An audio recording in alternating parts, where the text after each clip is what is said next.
જે લોકો પ્રથમ વર્ષમાં પ્રવેશ મેળવતા હોય છે એમને નમો ઈ ટેબ સરકાર દ્વારા ખૂબ જ સબસિડાઇઝ પ્રાઇસથી આપવામાં આવે છે એના વિતરણનો આ કાર્યક્રમ રાખ્યો છે. આપણે આપણા કાર્યક્રમના મહેમાનોને બહુ જલ્દી અહીંયા એક્સપેક્ટ કરી રહ્યા છીએ. એ દરમિયાનમાં તમને સૌને રસ પડે એવા વિષયો ઉપર અહીંયા થોડી વાત થવાની છે. ખાસ તો આજે વિદ્યાર્થીઓને જે ટેબ્લેટ મળે છે, આ ટેબ્લેટનો, આ ટેકનોલોજીનો કઈ રીતે આપણે ભણવામાં ઉપયોગ કરી શકીએ, કેવી રીતે આપણે આપણા જ્ઞાનને સમૃદ્ધ બનાવી શકીએ, કેવી રીતે આપણે આપણી જાતને, આપણી પોતાની જે વેલ્યુઝ છે એને વધારે ને વધારે સારી રીતે બહાર લાવી શકીએ અને સમાજને ઉપયોગી થઈ શકીએ. આ બધા જ મુદ્દાઓ ઉપર આજે થોડી વાત અહીંથી તમારા સૌની સાથે થવાની છે. અને એ વાત આપણી વચ્ચે જે કરવાના છે એ આ વિશ્વવિદ્યાલયના કેમ્પસના એક એવા શિક્ષક છે કે જેમણે લગભગ રોજ ટેકનોલોજી દ્વારા પોતાના વિદ્યાર્થીઓને ભણાવવાની એક આદત પાડી છે. સૌથી વધારે ટેકનોલોજીનો ઉપયોગ એમના વિભાગમાં, એમના વિદ્યાર્થીઓ દ્વારા, એમના અધ્યાપકો દ્વારા થઈ રહ્યો છે અને એના સરસ મજાના ફળ આપણને ઇન્ટરનેટ ઉપર આ વિદ્યાર્થીઓના બ્લોગના માધ્યમથી અને બીજા અનેક માધ્યમોથી આપણને એ ફળ છે જોવા મળે છે. અને એમની પાસેથી જાણીને, એમની પાસેથી શીખીને અમે પણ થોડાક મિત્રો છે ધીમે ધીમે અમારા અભ્યાસ, અમારા અધ્યાપનના કાર્યમાં આ રીતે ટેકનોલોજીનો ઉપયોગ કરી રહ્યા છીએ. આપણી વચ્ચે અંગ્રેજી ભાષા સાહિત્ય ભવનના વડા પ્રોફેસર દિલીપ બારડ ઉપસ્થિત છે અને મેં આપને કહ્યું એમ કે એમના અધ્યાપન કાર્યનો બહુ મોટો હિસ્સો એ આ ટેકનોલોજી છે.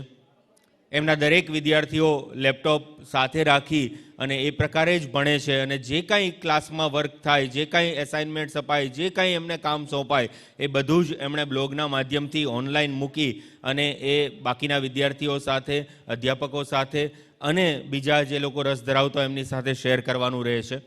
તો આ કઈ રીતે આપણે ટેકનોલોજીનો આવનારા ભવિષ્યમાં ઉપયોગ કરી શકીએ, કઈ રીતે ઇન્ટરનેટ અને ટેકનોલોજીની મદદથી આપણે આપણા અભ્યાસને, આપણા જ્ઞાનને વધુ સમૃદ્ધ બનાવી શકીએ, કયા પ્રકારે આપણે લાઈફ લોંગ લર્નિંગ, જીવન પર્યંત આપણું અભ્યાસ છે, આપણું અધ્યયન છે એ ચાલુ રહેતું હોય છે અને એનો ઉપયોગ કેવી રીતે કરી શકીએ અને સાથે સાથે આપણે આ ટેકનોલોજીની મદદથી મોરલ વેલ્યુઝ કેવી રીતે ઊભી કરી શકીએ, કરપ્શનને કેવી રીતે રોકી શકીએ, આ બધી જ સરસ વાતો તમારા સૌની સાથે તમને બધાને રસ પડે એવી રીતે દિલીપભાઈ અહીંથી કરવાના છે.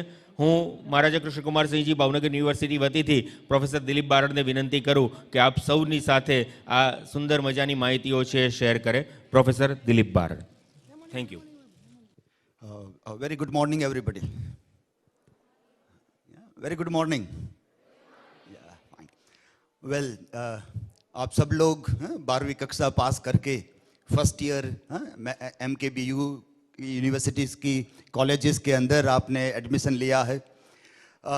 जब पहले साल हम एडमिशन लेते हैं, 12वीं कक्षा पास करके फर्स्ट ईयर में आते हैं, तब सबसे पहला एक हमारा मोह भंग ये होता है कि हमारी फिल्में जो हमें बताती है वो गलत है.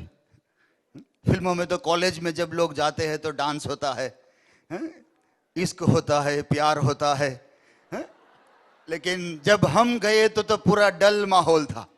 न तो कोई डांस कर रहा था, न कोई खेल रहा था और वही डल बोरिंग लेक्चर्स ट्रेडिशनल मोड में चल रहे थे और धीरे धीरे हम एक सेमेस्टर के अंदर तो आदी भी हो गए उसी प्रकार की पढ़ाई, उसी प्रकार का माहौल के अंदर भी. लेकिन एक बात याद रखनी है कि हमारी फिल्में हमें एक इल्यूजन की ओर ले जाती है.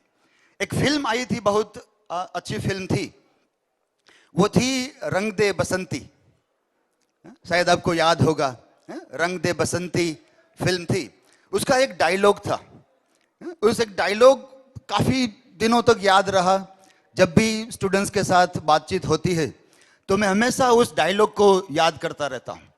ये डायलॉग मुझे मेरे कॉलेज के दिनों की ओर भी ले जाता है, इसलिए और तरीके से वो याद रहता है. उसका जो हीरो था वो दिल्ली यूनिवर्सिटी में पढ़ाई करता था, लेकिन उसकी पढ़ाई ज़्यादातर रात को होती थी. दिन में वो क्लास में नहीं जाते थे, सोते रहते थे और रात को मौज मस्ती करने के लिए कैंपस में वो डांस वगैरह किया करते थे। ऐसा कुछ माहौल रंग दे बसंती फिल्म में युवानों के बारे में दिल्ली यूनिवर्सिटी का बताया गया था।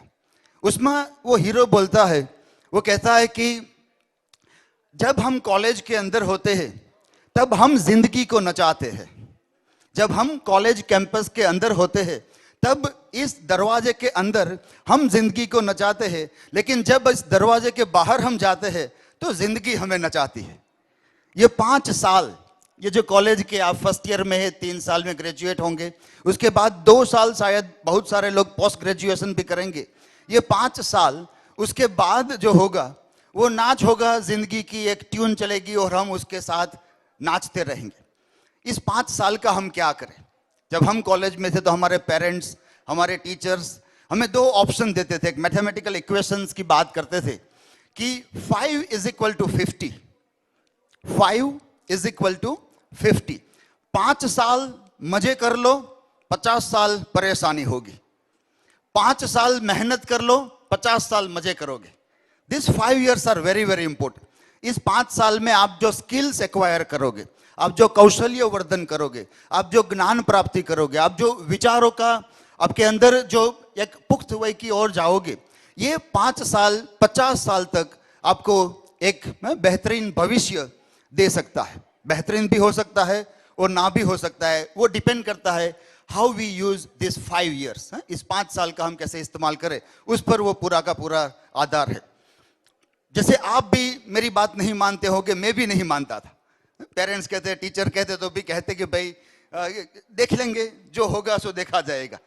तो लेकिन आज जब वापस देखते हैं उन 18, 19, 20 साल के नौजवान, और वो जब देखते हैं तब लगता है कि वो लोग काफी सही थे कि उन सालों की जो मेहनत की, तो आज आपके पास पैसा है, समय है, और money plus freedom, money plus time is equal to real freedom.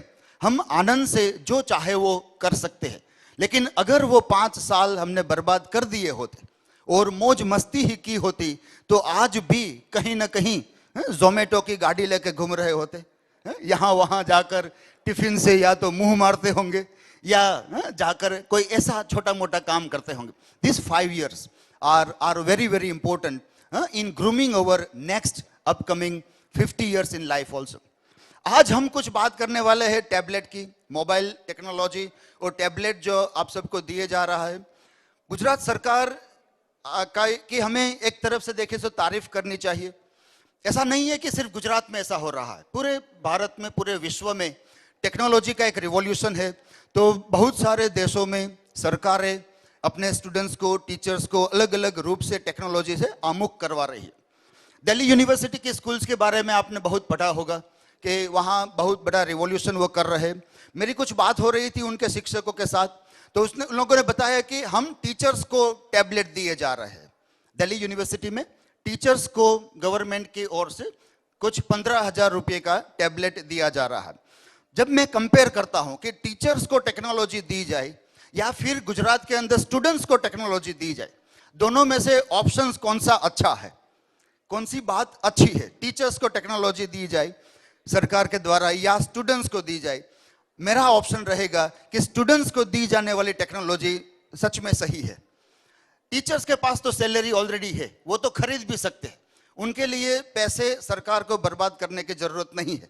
लेकिन स्टूडेंट्स, जो अभी बहुत सारे स्टूडेंट्स ऐसे हैं कि उसकी आर्थिक स्थिति इतनी अच्छी नहीं होती कि वो smartphone, smart gadget, 4G enabled mobile devices अपने आप खरीद सके, और उन सबको एक साथ अगर टेक्नोलॉजी दी जाए तो एक बड़े रिवॉल्यूशन की ओर हम हमारे युवाओं को, हमारे राज्य को, हमारे देश को और पूरी दुनिया को भी ले जा सकते हैं। स्टूडेंट्स के हाथ में टेक्नोलॉजी देना ये बहुत बड़ी बात है, बट उसके साथ ही उसमें जो कुछ बातें आती है, ज़्यादातर जब मेरी टीचर्स के साथ बात होती है, आपके भी टीचर्स होते हैं, बहुत सारे अलग राज्य के टीचर्स के साथ भी वर्कशॉप्स में, ट्रेनिंग प्रोग्राम्स में बात होती है, तो ज़्यादातर वो लोग एक कंप्लेन करते हैं कि students don't know how to use technology, students are misusing mobile phones. उनको इंटरनेट दे दिया एकदम मुफ्त में, डिवाइसेस दे दी, लेकिन उनको पता नहीं है कि क्या करें उनके साथ, वो समय की बर्बादी कर रहे हैं। मेरा जवाब उन सब टीचर्स के लिए एक ही होता है कि क्या आप सही मायने में अच्छी तरह से टेक्नोलॉजी का इस्तेमाल करते हैं या नहीं। अगर आप करोगे तो आपके स्टूडेंट्स करेंगे। अगर आपके लिए भी टेक्नोलॉजी अगर टाइम पास एक्टिविटी ही है, अगर आप भी डेटा का मिसयूज ही करते हो, तो फिर आप अपेक्षा नहीं रख सकते कि आपके स्टूडेंट्स उसका इस्तेमाल कर। क्या होना चाहिए? तो मैं दो तीन बात, बहुत सारे टीचर्स भी यहाँ पर है, तो यही कहता हूँ कि आप सब टीचर्स का एक ब्लॉग होना तो चाहिए ही, वेबसाइट होनी चाहिए, मोबाइल ऐप होनी चाहिए। वो ना हो तो एटलीस्ट ब्लॉग जो 3 मिनट्स में हम तैयार कर सकते हैं हर टीचर्स का, और ब्लॉग के माध्यम से वो कुछ न कुछ पढ़ाते रहे। जो क्लासरूम में पढ़ाते हैं उसका प्रेजेंटेशन हो, उसका कंटेंट हो, वो स्टूडेंट्स को बताए कि भाई अब ये पढ़ाई खत्म हुई, अब मेरे ब्लॉग पे जाओ, ये पढ़ लो, कल ये पढ़ के आना। लेकिन ज़्यादातर देखा गया है कि बहुत कम मात्रा में टीचर्स इस तरह से पॉजिटिवली एकेडमिकली टेक्नोलॉजी का इस्तेमाल भी करते हैं, और इसकी वजह से हम देखते हैं कि स्टूडेंट्स भी सही मायने में इसका इस्तेमाल नहीं कर पाते। हम कुछ बातें आज देखना चाहते हैं यहाँ पे।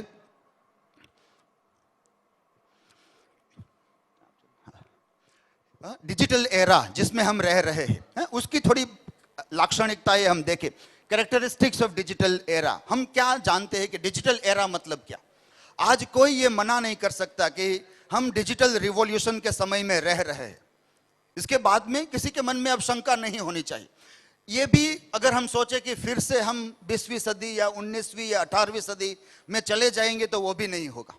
आने वाले दिन 2018 के बाद 28 में जाएंगे, 30 में, 40, 50, 60 में जाएंगे, तो टेक्नोलॉजी बड़े पैमाने पे आर्टिफिशियल इंटेलिजेंस के माध्यम से हमारे जीवन के अंदर आती रहेगी। हमें बहुत अलग तरीके से देखना भी पड़ेगा, सोचना भी पड़ेगा कि how we live with technology. तो दो तीन लाक्षणिकताएं जो ह्यूमन बीइंग्स को टेक्नोलॉजी के साथ बात या कम्युनिकेशन करने के लिए चेंजेस करनी पड़ेगी, वो होगी पहली स्पीड, गति। टेक्नोलॉजी का सबसे सबल अगर कोई एस्पेक्ट है तो वो है उसकी स्पीड। एक पत्र जब हम लिखते थे 20 साल पहले, तो उसको अमेरिका पहुंचते पहुंचते 2-3 महीने लग जाते थे। हमारे भारत में भी किसी गांव में जाते जाते 15, 20, 30 दिन लग जाते थे, अब वो 1 सेकंड में हो जाता है। तो इमेजिन कीजिए, जो चीज 3 महीने में होती थी या 15-20 दिन में होती थी, वो अब 1 सेकंड में हो रही है। तो 30 दिन 15 दिन का समय कंप्रेस हो गया है 1 सेकंड के अंदर। हम अपने आप को तैयार नहीं कर पाए हैं इस गति के साथ, इस स्पीड के साथ काम करने के लिए। दूसरा है सटीकता, प्रिसीजन। टेक्नोलॉजी बहुत परफेक्ट तरीके से काम करती है, ज्यादातर उसका प्रिसीजन 90 से 99% तक सही रहता है। हमारे स्टूडेंट्स जब नया नया ईमेल आईडी बनाते हैं सबसे पहली बार, या किसी लॉगिन करते हैं किसी प्लेटफॉर्म पे, आप सब जानते हैं कि ईमेल आईडी आजकल बैकबोन बन गया है। ईमेल आईडी के बगैर आप कहीं पर लॉगिन नहीं कर सकते, या ओटीपी मोबाइल फोन का हो, उसके बगैर टेक्नोलॉजी पे हम काम नहीं कर सकते। उस पर अगर एक डिजिट की भी कमी हो गई, एक डिजिट की, और बिन जरूरी हमने स्पेस लगा दी, तो भी टेक्नोलॉजी कहेगा कि ये गलत है। इतनी छोटी सी गलती भी वो नहीं चलाता, वो सटीकता, वो प्रिसीजन। और ह्यूमन बीइंग्स के तौर पे हम इतना प्रिसाइज काम नहीं कर सकते। जब हम स्टूडेंट्स के आंसर बुक्स चेक करते हैं तो उसमें कोमा या फुल स्टॉप भी नहीं आता, वो लिखते ही जाते हैं, लिखते ही जाते हैं। पैराग्राफ खत्म हो तो फुल स्टॉप लगाना चाहिए, थोड़ी जगह रखनी चाहिए, वो कुछ नहीं आता। अब वही चीज आप इंटरनेट पे करोगे तो इंटरनेट तो मना कर देगा कि ये नहीं चलेगा। You have to be very precise when you write everything. Even an empty space is a character. Even an empty space is a character, and one has to be very careful in doing that. सटीकता हमें अपने अंदर develop करनी पड़ेगी। Update, हमारे mobile रात को हम सो जाते हैं, उसको इंटरनेट चालू रख के रखा, तो सुबह देखेंगे कि बहुत सारे ऐप्स ऑटोमेटिकली अपडेट हो गए। हर 15 दिन महीने में अंदर बहुत सारे ऐप्स का अपडेशन आता रहता है और अपडेट होता ही रहता है। हमारा प्रश्न यह है कि हमने लास्ट अपने आप को कब अपडेट किया था, कब अपडेट किया, उसके बाद हमने उस पर नया कुछ क्लेवर लगाया, नया अपडेशन किया या नहीं। 40 साल में 45-46 साल का हूँ, 72 में बोर्न हूँ। अब जब अपडेट करने की बात आए तो बहुत दिक्कत होती है, बहुत मुश्किल होती है। अब हमारा हार्डवेयर इतना कमजोर हो गया है हमारी रैम भी इतनी कमजोर हो गई कि वो नया अपडेट्स ले नहीं रही है।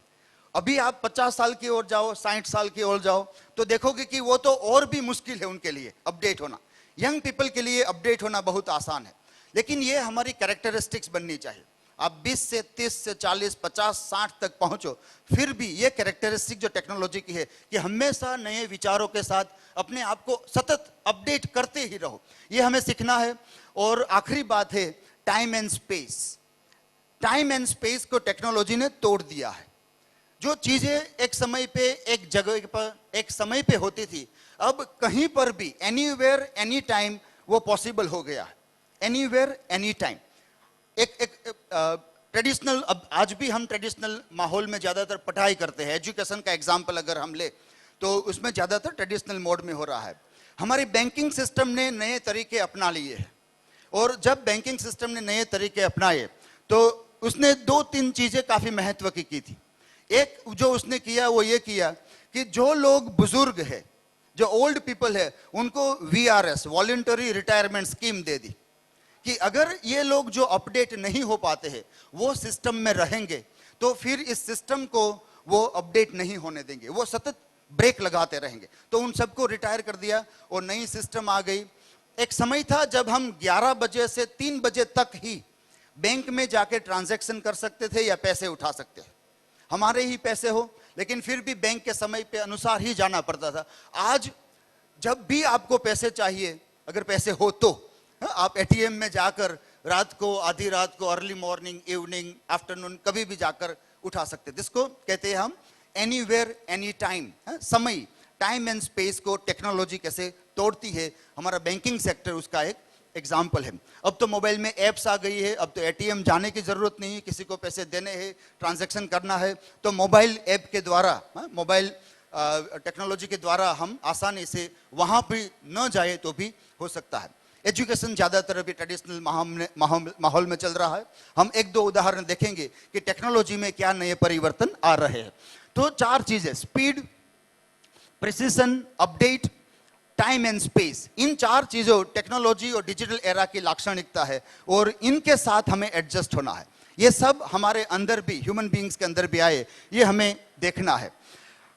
एक डिफरेंस हम देखें, एक डिफरेंस के डिजिटल इमिग्रेंट्स और डिजिटल नेटिव में क्या फर्क होता है। आप में से ज्यादातर लोग मे बी फर्स्ट ईयर के स्टूडेंट्स जो होंगे वो 2000 या 2000 के बाद जन्मे होंगे। आपकी जन्म तारीख में शायद 1999 होगा, आखिरी साल होगा पिछली सदी का, या फिर नई सदी में ही आप जन्मे होंगे। ज्यादातर हम लोग जो बुजुर्ग है, हमारी जन्म तारीख में अभी 19 आ रहा है, उसके साथ 70 लगा है, अभी भी किसी के साथ 80 लगा होगा। अब जिनकी जन्म तारीख में 19 आता है ईयर के अंदर और 20 आता है, उनके अंदर काफी तफावत हो गया। इन पीढ़ियों की मानसिकता काफी अलग तरीके से बदल रही है। और ये जो बहुत सारे मीम्स बनते हैं या ऐसे कार्टून्स बनते हैं जो हम समझ सकते हैं कि भाई छोटे बच्चे भी कहते हैं कि किंडरगार्टन, KG ठीक है, लेकिन वाईफाई नहीं है वहां पर। या कोई ऐसा कहे कि भाई आपने वैकेशन में क्या किया, तो बच्चा कहेगा कि भाई आपने मुझे ट्विटर के फॉलो नहीं किया, क्या आपने मेरा इंस्टाग्राम नहीं पढ़ा। टीचर को बताएगी सब कुछ वहां लगाया है कि मैंने वैकेशन के अंदर क्या किया था। या जब बच्चों को अपनी मदर पूछती है कि होमवर्क कर लिया या नहीं, तो बच्चा कहेगा कि वो सब हो गया, होमवर्क हो गया, अब वो खेलने बैठ गया है, वीडियो गेम या अलग चीजों कंप्यूटर के माध्यम से वो कर रहा है। ये क्या है, ये क्या है? ये कोई ऐसी बात नहीं कि हम मजाक कर लेंगे नई पीढ़ी के साथ, बच्चों के साथ, और कह देंगे कि आप स्मार्ट नहीं रहे हैं, हम ही स्मार्ट थे, आप स्मार्ट नहीं है। ऐसा नहीं है। मार्क प्रेंस्की नाम का जो विचारक है, जो टेक्नोलॉजी और एजुकेशन में काम करते हैं, उसने ये बताया है कि digital immigrants and digital natives का एक तफावत खड़ा हो रहा है। डिजिटल इमिग्रेंट्स मतलब 20वीं सदी से जो 21वीं सदी में आए हैं, वो लोग इमिग्रेंट्स है। 20वीं सदी में जो लोग जन्मे थे, जो पढ़ाई करने गए थे 20वीं सदी के अंदर, जिसने कॉलेज या डिग्री हासिल की, वो सब एक अलग समय के लिए तैयार हुए थे। उनका कौशल्य, उनके स्किल्स एक अलग समय के लिए थी। उन लोगों ने कभी कल्पना नहीं की थी कि 21वीं सदी आते आते पूरा माहौल बदल जाएगा, पूरी एक अलग तरीके से टेक्नोलॉजी हमारी ऊपर हावी हो जाएगी। हम आज भी उस परिपत्रों, सरकारी परिपत्रों के आधार पर जीते हैं कि सरकार ने कहा है कि मोबाइल इस्तेमाल मत करो, अब सरकार खुद टैबलेट दे रही है तो आप क्या करोगे? तो वो सब नष्ट हो जाता है। जो पुरानी बातें हैं वो जल्दी जल्दी नष्ट हो रही है। गवर्नमेंट खुद आ रही है, वो कहती है कि स्टूडेंट्स को दो, टीचर्स अपने आप खरीद लेंगे, कर लेंगे। हम स्टूडेंट्स को सीधा अप्रोच करना चाहते हैं, हम विद्यार्थियों को सीधा एक मुक्तता, एक फ्रीडम देना चाहते हैं कि वो अपने आप वो काम करे। तो ये जो है डिजिटल इमिग्रेंट्स एंड नेटिव्स, अब ये डिजिटल नेटिव्स जो है वो मल्टीटास्कर्स है। जैसे आप लोग गाना भी सुनते होंगे, अपना होमवर्क भी करते होंगे या पढ़ाई भी करते होंगे, आप टेलीविजन भी देख रहे हो साथ में, आप एक साथ 5-7 टेलीविजन सीरियल याद रख सकते हो। मुझे याद है कि 1984-85 में नया नया टीवी भारत में प्रचलित हुआ। हमारे घर के अंदर भी टेलीविजन पहली बार 84 में आया। तब सीरियल्स आती थी लेकिन एक ही चैनल थी, दूरदर्शन, एक ही चैनल चलती थी दूरदर्शन, और हर रोज 9 से 9:30 बजे एक सीरियल आती थी।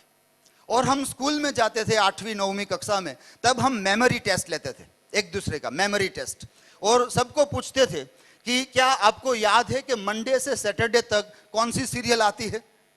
आती थी 5 ही सीरियल। मंडे को नुक्कड़ आती है, एक दिन हम लोग आती है, और ऐसे कुछ सीरियल आती है, और याद रख के कहते थे। आज हमारे बच्चों को हम देखते हैं तो वो एक साथ एक ही समय पे 4-5 सीरियल देख लेते हैं। और कभी मैं कंफ्यूज हो जाता हूं, पूछता हूं कि आपको ये सब याद रहता है? तो क्या सब कहानी याद है? तो ये बच्चे मल्टीटास्कर हो गए, वो एक साथ अनेक काम आसानी से कर सकते हैं। उनके लिए वो डिस्टर्बेंस नहीं है, लेकिन अगली पीढ़ी वालों के लिए वो सब डिस्टर्बेंस है। इसलिए वो ये कहते हैं कि आप डिस्टर्ब हो रहे हो, एक समय पे एक काम करो।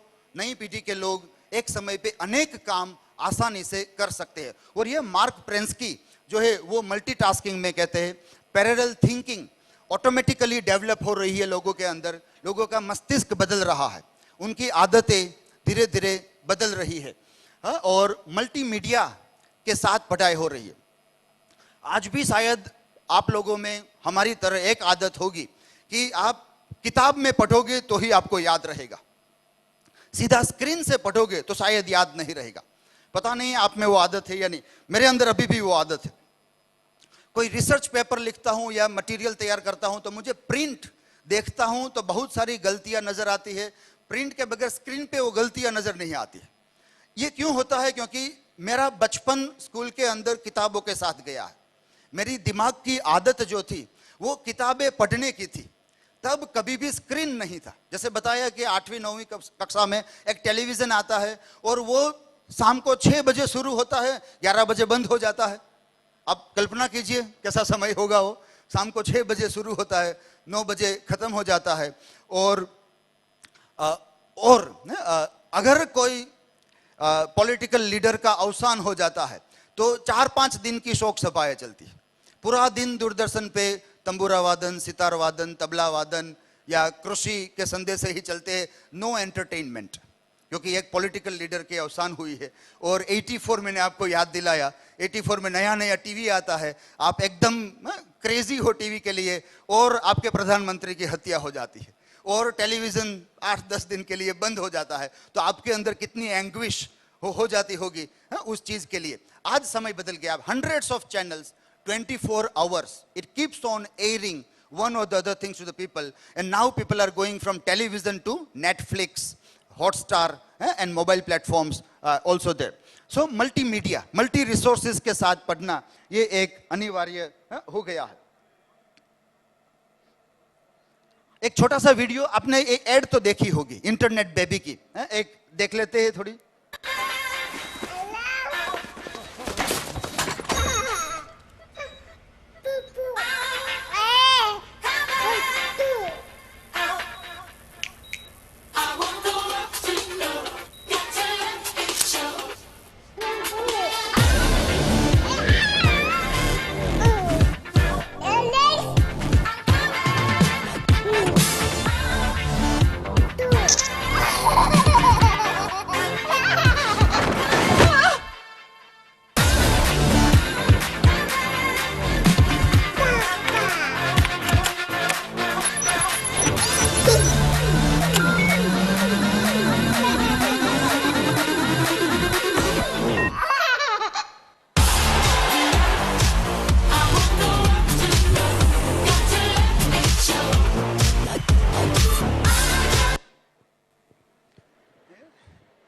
ये एड काफी, एडवर्टीजमेंट बहुत क्रिएटिव होती है। हमारी जाहिरातें हमारे समय को बहुत अच्छी तरह से भांप लेती है, नाप लेती है, और बहुत अच्छी तरीके से कुछ सेकंड्स के अंदर जो माहौल है समाज का वो बता देती है कि ये जो है इस एड में क्या बात है, खासियत क्या है। दो चीजें हैं, एक है फ्रीडम एंड सेल्फ लर्निंग की। फ्रीडम एंड सेल्फ लर्निंग, बच्चा अपने आप गूगल को पूछकर सीख लेता है कि मुक्ति कैसे हासिल की जाए। मुक्त होना है माता के वुम्ब से, और वो खुद सीख लेता है मुक्ति का लेसन। कहाँ से? गूगल से। आज बहुत सारे लोग कहते हैं कि आप तख्तेश्वर महादेव के पास जाओगे तो आपके हर प्रश्न का जवाब शायद तख्तेश्वर महादेव के पास नहीं होगा, लेकिन गुगलेश्वर महादेव के पास होगा। एक नहीं 10 जवाब, 100 जवाब आपको गुगलेश्वर महादेव देंगे। कुछ भी पूछ लीजिए आप, कैसे अच्छा जीवन जीना है, वहां से कैसे आत्महत्या करनी है, कुछ भी पूछ लीजिए, आपको वैरायटी ऑफ ऑप्शंस वो देते रहेंगे गुगलेश्वर महादेव। तो ये बच्चा जो है अपने आप इंटरनेट के माध्यम से सीख लेते हैं। वो है सेल्फ लर्निंग का लेसन, जो बहुत बड़े पैमाने पे आज हमारे इर्द गिर्द हो रहा है। बड़े बड़े तरीके से वो एजुकेशनल इंस्टीट्यूशंस को और टीचर की आइडेंटिटी को डैमेज कर रहा है। वो टीचर जो सिर्फ मटेरियल शेयरिंग में मानता है, वो टीचर जो सिर्फ डिक्टेशन क्लास में करवाता है, वो टीचर जो सिर्फ रट्टा मारने की प्रक्रिया ही सिखाता है, उस टीचर की जगह अब रोबोटिक टीचर्स या इंटरनेट या गूगल जल्दी से ले लेंगे। टीचर्स का रोल अब ये होगा कि माहिती तो सबके पास है, माहिती के डॉट्स को कनेक्ट कैसे किया जाए, उसको इंटरप्रिटेशन कैसे दी जाए। वो इंटरप्रिटेशन, उसको समझाना, उसको कनेक्ट करके देखना, नए तरीके से देखना, वो शायद मशीन्स, इंजिन्स या सॉफ्टवेयर नहीं कर पाएंगे। वो रोल होगा आज के नए टीचर्स का भी। अब हम जब सेल्फ लर्निंग की बात करते हैं, जो इस वीडियो के माध्यम से लेते हैं, और freedom from traditional education system, so हमारे पास क्या अवकाश है। आपके पास टैबलेट होगा, इंटरनेट होगा, मोबाइल, तो आप उनके माध्यम से किस तरह से उसका उपयोग करके आप अपनी स्किल्स और नॉलेज को बढ़ा सकते हैं। एक तो आप जो कॉलेज में वहाँ पढ़ते हो, वहाँ के टीचर्स भी बहुत अच्छे होंगे, वो मेहनत करके आपको पढ़ाते भी होंगे, लेकिन फिर भी बहुत सारे ब्राइट स्टूडेंट्स जो होंगे, मैं अपेक्षा रखता हूँ कि आप वो चुनिंदे स्टूडेंट्स से जो काफ़ी ब्राइट होंगे, इसलिए आपके प्रिंसिपल्स ने, आपने टीचर्स ने आपको पसंद करके यहाँ भेजा है। हंड्रेड्स ऑफ स्टूडेंट्स जो अभी वहाँ रह गए, उसमें से 20 को पसंद करके यहाँ भेजा है, तो आप शायद वो क्रीम होंगे उस इंस्टीट्यूट का, उस कॉलेज का, वो ब्राइट स्कॉलर्स आप हो सकते हैं। तो जो ब्राइट होते हैं, जो फास्ट लर्नर्स होते हैं, जो जल्दी से सब सीख लेना चाहते हैं, उनको ऐसा लगता है कि हमारी कॉलेजेस स्लोली चलती है, हमारे टीचर्स बहुत मंद गति से चल रहे हैं, मुझे तो स्पीड चाहिए, मुझे और बहुत कुछ सीख लेना है। ये जो ग्रेजुएशन का प्रोग्राम है वो 3 साल में खत्म होता है, मैं 1.5 साल में खत्म कर सकता हूँ, लेकिन यूनिवर्सिटी मुझे उसकी डिग्री नहीं देगी। वो तो कहेगी कि नहीं 3 साल करो, बाद में ही आपको ग्रेजुएशन मिले। तो मैं अपने इस स्पीड का, अपनी इस लर्निंग की भूख, हंगर फॉर लर्निंग का क्या करूं, कहां पर जाऊं, कैसे सीखूं। तो एक नया आयाम हमारे लिए खुल रहा है, वो है टेक्नोलॉजी के माध्यम से हम कैसे सीख सकते हैं, जिसको हम कहते हैं मूक, MOOC, जिसको massive online open courses from world class universities. बहुत सारे टॉप की यूनिवर्सिटीज जो है, वो सब यूनिवर्सिटीज अब एक काम कर रही है, और वो है कि अपने अच्छे अच्छे courses almost free of cost वो पूरी दुनिया के स्टूडेंट्स को दे रही है। और ये मूक जो है, MOOC, massive online open courses, वो बड़े पैमाने से हमारे ट्रेडिशनल एजुकेशन सिस्टम को तोड़ रहे हैं। कैसे तोड़ रहे हैं? फॉर एग्जाम्पल, अगर आपको कॉलेज में कोई डिग्री हासिल करने के लिए एडमिशन लेना है, तो वो कहेंगे कि आप पहले 12वीं कक्षा पास करके आओ। 12वीं कक्षा साइंस में करो तो ही, 12वीं कक्षा कॉमर्स में करो तो ही। तो एंट्री लेवल पे चेक्स लगा दिए हैं। सब लोग कहीं पर जाकर वो फ्रीडम की जो हम बात करते हैं, वो एजुकेशन सिस्टम में, ट्रेडिशनल एजुकेशन सिस्टम में नहीं है। ऑनलाइन एजुकेशन सिस्टम में क्या हो रहा है, वर्ल्ड क्लास यूनिवर्सिटीज के द्वारा क्या हो रहा है, जो टॉप 100 यूनिवर्सिटीज विश्व की मानी जाती है, वो क्या करती है कि कोई भी स्टूडेंट्स कहीं से भी कोई भी बेसिक डिग्री के बगैर भी आकर एडमिशन लेके पढ़ सकते हैं। नो एंट्री चेक्स, आपके अंदर विलिंगनेस है सीखने की, आपके अंदर हंगर है कुछ लर्न करने की, तो आप जाइए, एनरोल कीजिए और मुफ्त में कोर्स शुरू कर दीजिए। अगर आपको डिग्री चाहिए, उनका सर्टिफिकेट चाहिए, तो शायद वो कहेंगे कि यू विल हैव टू पे सम मनी। लेकिन अगर सिर्फ सीखना है, लाइफ लॉन्ग लर्निंग की हम बात करें, तो वो लर्निंग के लिए है, नहीं कि डिग्री के लिए। अगर उस आयाम में हमें जाना है कि सीखना सीखने के लिए, learning for the sake of learning, then no need to pay any money and we can join several courses there. मैं कुछ प्लेटफॉर्म्स के आपको नाम बताता हूं जहां पर आप ये कर सकते हैं।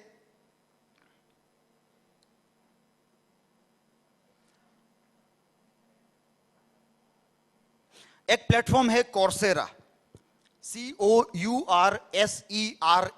coursera.org, not .com, coursera.org, जहां पर आपको फोटोग्राफी सीखनी है तो फोटोग्राफी सीख सकते हैं, कुकिंग सीखनी है तो वो, पेंटिंग सीखनी है तो वो, और कोई भी आपके पैशंस हो, आपको सीखना है लेकिन कोई सिखाने वाला नहीं है, इसलिए आप तड़प रहे कि मुझे सीखना है, कहाँ जाओ, तो वर्ल्ड क्लास यूनिवर्सिटीज में आप जाइए और वो आपको जो भी पैशन है, आपको जो भी सीखना है, मेन कोर्स का कंटेंट या आपके पैशन फुलफिल करने के लिए वहां पर आप कर सकते हैं। और मैं जब ये आपको बताता हूं तो उसके साथ में ये स्क्रीन भी दिखाता हूं, जो शायद बहुत छोटे अक्षर लिखे हैं तो आपको दिखाई नहीं देते होगा। ये इसलिए है कि मैंने खुद करीबन आधे डजन कोर्सेज इस प्लेटफॉर्म पे किए, आधे डजन, 6-7 कोर्सेज।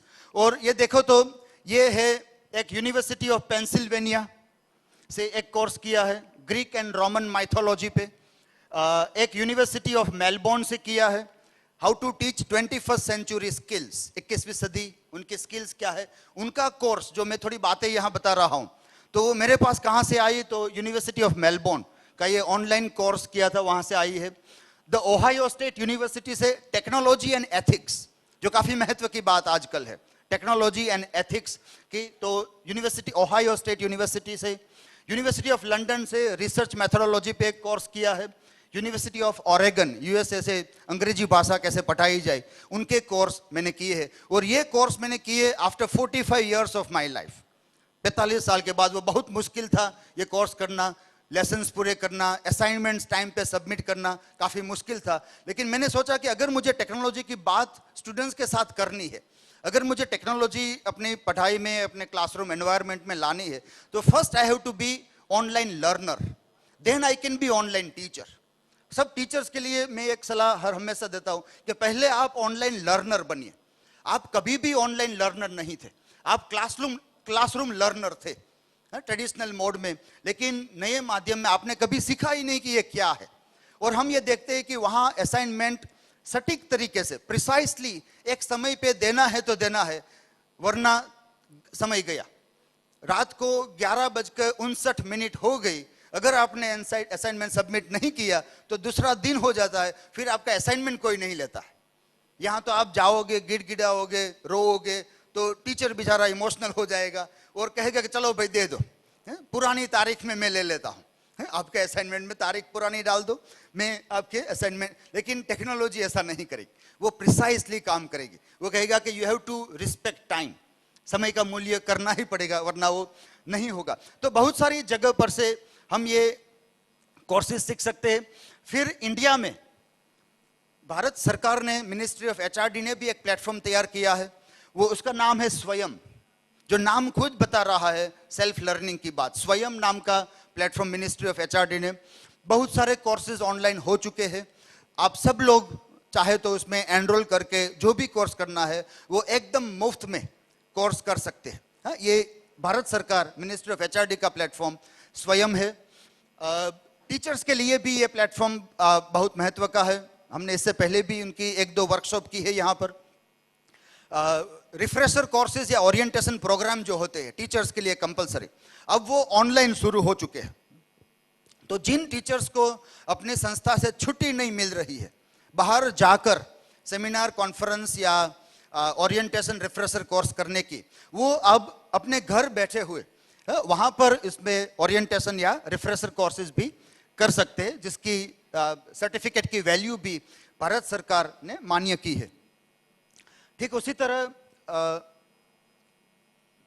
ये है एनपीटीईएल का, जो स्टूडेंट्स साइंस रिलेटेड है, इंजीनियरिंग रिलेटेड है, सब हमारी आईआईटीज ने मिलके ये कोर्स बनाए हैं और इनकी क्वालिटी पूरी दुनिया के बेहतरीन यूनिवर्सिटियों के साथ खड़ी हो रहे हैं, उस तरह की बनाई गई है। सब आईआईटीज हमारी।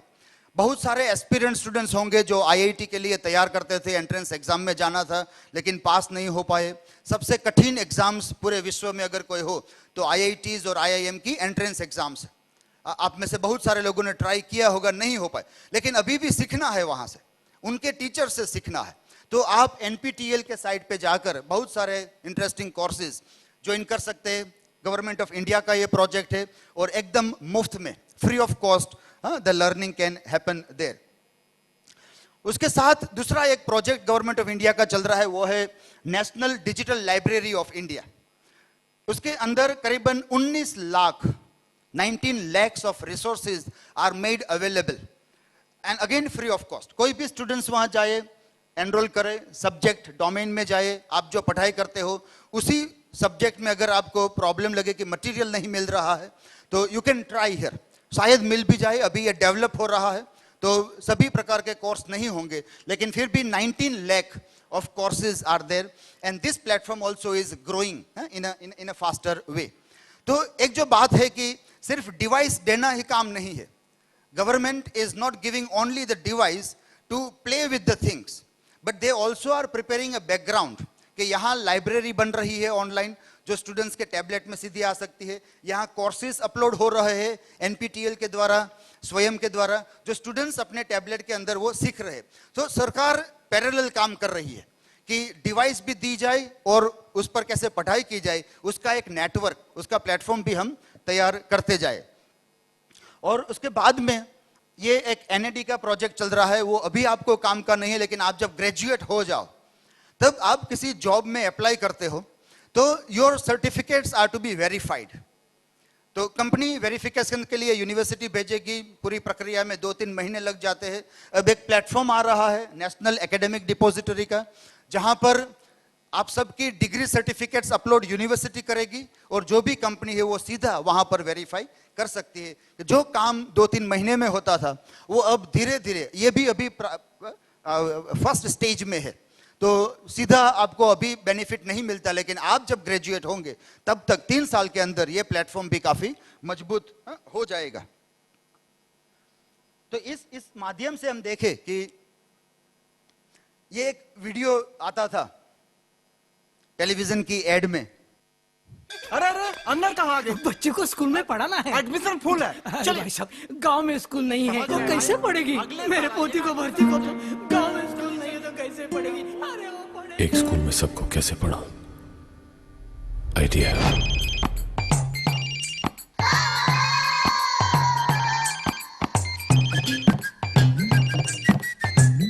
Good morning, children. Good morning, children. Chup. Good morning teacher बोलो। Good. 2 3s are 6, 2 5s are 10, E4. कौन करे बच्चे? कॉपी मुर्गा बन जाओ। Q4 S4 हाँ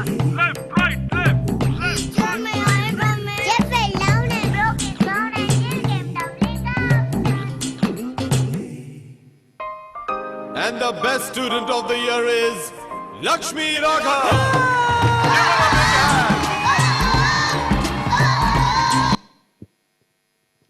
जब ये एड आती थी तब ये स्वप्न था और लोग मानते थे कि ये भारत में कभी नहीं हो सकता। यही लोगों का सूर था कि ये तो एड है, बहुत पुरानी एड है ऐसा। लेकिन अब जैसे मैंने आपको उदाहरण बताया कि मैं यहाँ भावनगर में बैठकर मेलबोर्न की यूनिवर्सिटी से, ओहायो स्टेट यूनिवर्सिटी से पढ़ाई कर सकता हूँ, तो वो आप सब भी कर सकते हैं। भावनगर उतना ही रिमोट रहेगा पूरे विश्व के साथ जुड़ने के लिए, फिर भी आप किसी भी गांव में बैठकर, अगर आपके पास डिवाइस है और इंटरनेट है, तो कोई भी यूनिवर्सिटी के वहां जाने की अब जरूरत नहीं है। Time and space is in real sense broken. You don't have to spend money also, and you can keep on learning from wherever, in whichever corner of the world you are sitting. बहुत महत्व की बात थी कि उसके लिए हमारे पास device होनी चाहिए, अच्छी डिवाइस होनी चाहिए, 4G एनेबल्ड डिवाइस होनी चाहिए। तो ये कंप्लेन जो थी वो भी अब परिपूर्ण होने जा रही है। तो हमारे पास कंप्लेन करने के लिए अवकाश कम हो रहे, अपॉर्चुनिटीज हमारे पास ज्यादा होती जा रही है। आखिर में दो बातें करके मैं बात खत्म करूंगा कि बहुत सारे स्टूडेंट सोशल मीडिया पे होते हैं, फेसबुक है, इंस्टाग्राम है। मैं कहूंगा कि उसमें कोई प्रॉब्लम नहीं है। You can be on social media, but how और what are you doing on social media, that is very important. आप अपनी एकेडमिक प्रोफाइल सोशल मीडिया पे बनाइए। अब आप सबको पता है कि आप जब जॉब के लिए अप्लाई करोगे तो लोग देखेंगे कि आप सोशल मीडिया पे क्या करते हो। हमने तो ये इंटरव्यू लेते समय काफी बारीकी से देखा है कि कोई किसी की प्रोफाइल आती है तो we are looking into their Instagram and on their Facebook also. अब लोगों ने ये सीख लिया है कि इंटरव्यू के लिए जाते हैं तो सब ब्लॉक कर देते हैं, अपना फेसबुक ब्लॉक करने के बाद वो जाते हैं ताकि कोई ढूंढ ना पाए। लेकिन उसके बजाय एक अच्छा रास्ता है, आप फर्स्ट ईयर में है अभी, आपके पास 3 साल है, आप एकेडमिकली जो भी काम करते हो वो आपके फेसबुक पे, इंस्टाग्राम के डालिए। कभी कभी जन्मदिन के फोटोग्राफ भी डालिए, कभी कभी, कोई दिक्कत नहीं है। लेकिन एकेडमिकली बात भी जो आप करते हो, जो सीखते हो, वो शेयर कीजिए। ऑटोमेटिकली आपकी एक प्रोफाइल बनती जाएगी। वो जो कोई भी देखेगा उसको लगेगा कि आप अब तक क्या सोचते थे, अब तक आपकी पढ़ाई क्या है, आपका वैचारिक स्तर क्या है, वो सब आपकी सोशल मीडिया प्लेटफॉर्म से पता चलेगा।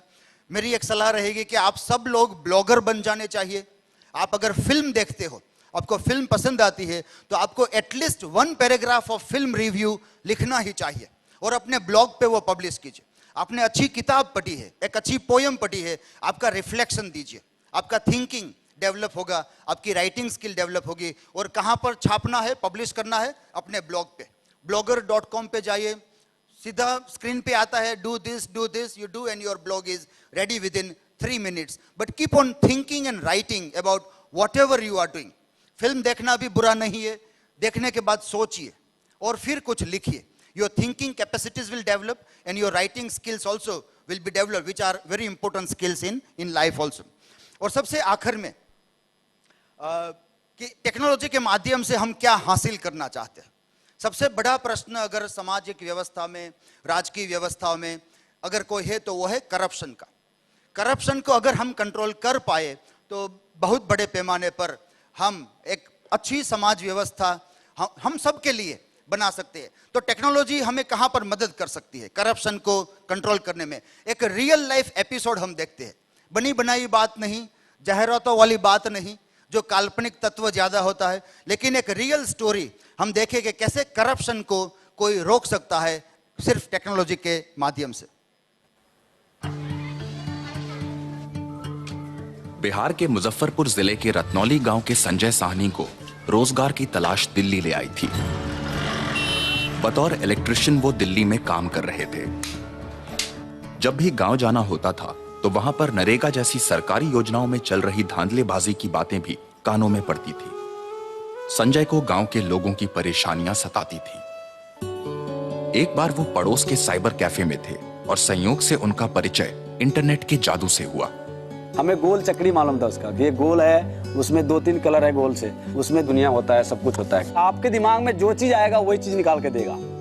अंग्रेजी और कंप्यूटर से अपरिचित होने के बावजूद संजय अपने गांव की नरेगा स्कीम की सारी जानकारी निकालने में सफल हुए। मैं सिंगल क्लिक करता था गूगल पे तो वो खुल ही नहीं रहा था। 10 बार तो मैं किया, खुला नहीं मेरे से। वैसे करते करते मैं 2-3 बार एक साथ दबाया, वो अचानक से खुल गया। सब चीज इंग्लिश में था, उसमें बहुत मुश्किल था देखना। बीच में पहुंचा एक तो जॉब कार्ड रजिस्ट्रेशन लिखा हुआ था, उस पर क्लिक किया था, वो हिंदी में था। उसमें पहला नाम महेंद्र पासवान का था जो मेरे घर के बगल में है। तो उसके नीचे देख रहा हूँ तो एक तरह से मेरा पूरे गाँव का नाम है उसमें। सूचना से लैस संजय ने अपने गांव जाने का फैसला किया। कागजों में मिली जानकारी का जमीनी हकीकत से मिलान किया तो नरेगा में चल रहे गबन का सबूतों समेत खुलासा हुआ। पासबुक और मस्ट्रोल मिलाने लग गए तो वहां पर 80% फर्जी। संजय ने लोगों को संगठित करना शुरू किया और उनके हक की मांग की। एक बार फिर टेक्नोलॉजी संजय के लिए वरदान बनी। लोगों तक पहुंचने के लिए आवाज दे नाम की एक वेबसाइट की प्रसारण की सुविधा का सहयोग संजय को मिला। एक बार एक जगह फोन करो तो 500 से 5000 लोगों को पता चल जाएगा 1 ही मिनट में। आस पड़ोस के 45 गांव में अपना हक पाने की एक लहर शुरू हो गई। एक आम इंसान ने टेक्नोलॉजी द्वारा मिली जानकारी को जन जांच की प्रक्रिया से मिलाकर अपने इलाके में क्रांति की मशाल जलाई। जहाँ हजारों लाखों रुपए घोटाला हो रहा था, आज वहाँ 1 रुपए भी नहीं हिलने दे रहे हैं ये मजदूर।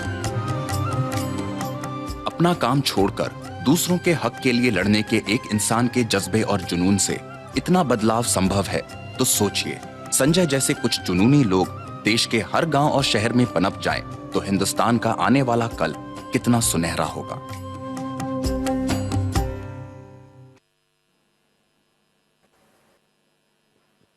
तो एक अपनी प्रोफाइल बनाते बनाते टेक्नोलॉजी का सही इस्तेमाल करके करके सबसे बड़ा गोल जो है वो है करप्शन को कंट्रोल करना, और ये जीता जागता उदाहरण कि किस तरह से हम ये कर सकते हैं। तो हम अपेक्षा रखते हैं कि जब हमारे पास एक डिवाइस दी जाती है, एक बड़ा विश्वास सरकार, हमारे पेरेंट्स, हमारे टीचर्स हम पर रख रहे हैं कि आपके हाथ में जो जीन दिया जा रहा है उसका अगर आप सही इस्तेमाल करोगे तो आप पूरी दुनिया बदल सकते हो। अगर नहीं कर पाए तो एटलीस्ट अपनी जिंदगी तो बर्बाद कर ही सकते हो आप। तो आपके पास चॉइस रहेगी कि क्या तो आपकी पर्सनल जिंदगी बर्बाद करनी है या पूरी दुनिया में एक बड़ा रिवॉल्यूशन लाना है। Thank you all of you. Thank you very much professor Dilip Barad. તમે સૌ એક બ્લેસ્ડ, એક નસીબદાર પેઢી છો કે તમારી સાથે આ પ્રકારના સમર્પિત શિક્ષકો આટલી સરસ રીતે અને તમારી પેઢીને તમને મદદરૂપ થાય શિક્ષણમાં એ પ્રકારે વાત કરી છે. દિલીપભાઈ મહારાજા કૃષ્ણકુમારસિંહજી ભાવનગર યુનિવર્સિટી પરિવારના જ છે, એટલે અમે કદાચ એમનો આભાર માનીએ તો એ એટલો ઉચિત પણ ન લાગે, પણ બહુ ઓછા આવા સમર્પિત, આવા ડેડિકેટેડ શિક્ષકો હોય છે કે જે સતત કંઈક નવું નોખું જાણી પોતે પહેલાં અંદર ઉતરી, પોતે પહેલાં શીખી અને પછી એ અનુભવ છે એ તમારા સૌ સુધી શેર કરે છે. અમને ગમશે જો તમે બધા જ અથવા તો તમારામાંથી 10% વિદ્યાર્થીઓ પણ આવી કોઈ વેબસાઇટ ઉપર જઈ આવો કોઈ જુદા જ પ્રકારનો કોર્સ કે જે તમને શીખવો છે, તમને મનથી ઈચ્છા છે અને એના માટેના રિસોર્સિસ તમારી પાસે અત્યાર સુધી નહોતા, તો એ રિસોર્સિસ શોધી અને તમે એ કોર્સ શીખો, એવી ઓનલાઈન ડિગ્રી મેળવો, એવું સર્ટિફિકેટ મેળવો અને દિલીપભાઈને ટેગ કરો. દિલીપભાઈ લગભગ બધી જ સોશિયલ મીડિયા વેબસાઇટ ઉપર એક્ટિવ છે અને આ જ પ્રકારનું એક્સટેન્શનનું કામ છે એ સોશિયલ મીડિયા ઉપર તમારા સૌની સાથે કરી રહ્યા છે. એમને સૌથી વધારે ખુશી થશે તમારામાંથી એક વિદ્યાર્થી પણ જો આવું કશુંક વિચારી અને કંઈક નોખું પોતાની મેળે શીખવા માટેની દિશામાં એકાદું ડગલું ભરશે. તો ફરી એકવાર દિલીપભાઈનો ખૂબ ખૂબ આભાર અને હું ડેપ્યુટી રજિસ્ટ્રાર એકેડેમિક ભાવેશભાઈને વિનંતી કરું, ડૉક્ટર ભાવેશ જાનીને, કે તેઓ યુનિવર્સિટી પરિવાર વતી દિલીપભાઈનું એમને સન્માને, એમને એક નાનકડું સ્મૃતિચિહ્ન આપણા વતીથી આપી અને એમને સન્માને. પ્લીઝ દિલીપભાઈ.